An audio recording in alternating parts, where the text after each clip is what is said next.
വേഴാമ്പൽ കൊക്ക് കണ്ടിട്ടുണ്ടോ? വേഴാമ്പലിൻ്റെ കൊക്ക് കണ്ടിട്ടില്ലെങ്കിൽ ദാ ഇവിടെയുണ്ട് നമ്മുടെ വേഴാമ്പൽ കൊക്ക്.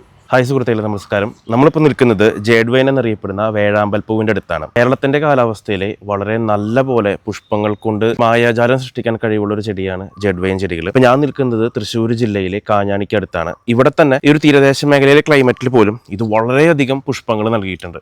ഈ പൂവിന് എന്തുകൊണ്ടാണ് വേഴാമ്പൽ പൂവ് എന്ന പേര് വരാനുള്ള കാരണം ഇതിൻ്റെ പൂവ് നമ്മൾ ക്ലോസപ്പായി നോക്കിക്കഴിഞ്ഞാൽ ശരിക്കും ഇതൊരു വേഴാമ്പലിൻ്റെ കൊക്കിനോടും കൂടി സദൃശ്യമാണ്. അതുകൊണ്ടാണ് ഈ ജേഡ് വൈനെ വേഴാമ്പൽ പൂവ് എന്ന് കൂടി വിളിക്കുന്നത്. ഇതിന്റെ ലെയർ ചെയ്ത തൈകളാണ് നമ്മുടെ കയ്യിലുള്ളത്. ഈ തൈകൾ കറക്റ്റ് 1-1.5 വർഷം കൊണ്ട് നമുക്ക് ഇതുപോലെ തന്നെ പൂക്കൾ നൽകും. അത്യാവശ്യം ഒരു പന്തലായി പടർത്തി കൊടുത്തു കഴിഞ്ഞാൽ താഴേക്ക് ഞാന്ന് കെടുക്കുന്നത് പോലെയാണ് ഇതിന്റെ ഓരോ പൂക്കുലകളും നിൽക്കുന്നത്. പൂവിന്റെ മറ്റൊരു പ്രത്യേകത, പൂ വിരിഞ്ഞു കഴിഞ്ഞാൽ ഏകദേശം ഒരു 15 ദിവസത്തോളം ഈ പൂക്കൾ വാടാതെ ഇതുപോലെ തന്നെ നിലനിൽക്കും. ലെയർ ചെയ്ത തൈകളാണ് നമ്മുടെ കയ്യിലുള്ളത്. ഇതിന്റെ തൈകൾ ആവശ്യമുള്ളവരെ നമ്മുടെ ഇൻസ്റ്റാഗ്രാമിലോ നമ്മുടെ വാട്സ്ആപ്പ് നമ്പറിലോ നമ്മൾ കോൺടാക്ട് ചെയ്ത് കഴിഞ്ഞാൽ ഓൾ ഓവർ ഇന്ത്യ ഇതിന്റെ തൈകൾ നമ്മൾ കൊറിയർ ചെയ്ത് കൊടുക്കും. പലർക്കും ഒരു സംശയമാണ്, ഇത് തണുപ്പുള്ള ഒരു ക്ലൈമറ്റിൽ മാത്രമേ ഉണ്ടാവുള്ളൂ. അങ്ങനെയൊന്നുമല്ല. ഇതിപ്പോൾ തീരദേശ മേഖലയിലാണ് ഞങ്ങൾ നിൽക്കുന്നത്. കേരളത്തിന്റെ തീരദേശ മേഖലയിൽ പോലും ഇത്രയധികം പൂക്കൾ ഈ ചെടി നമുക്ക് സമ്മാനിച്ചിട്ടുണ്ട്.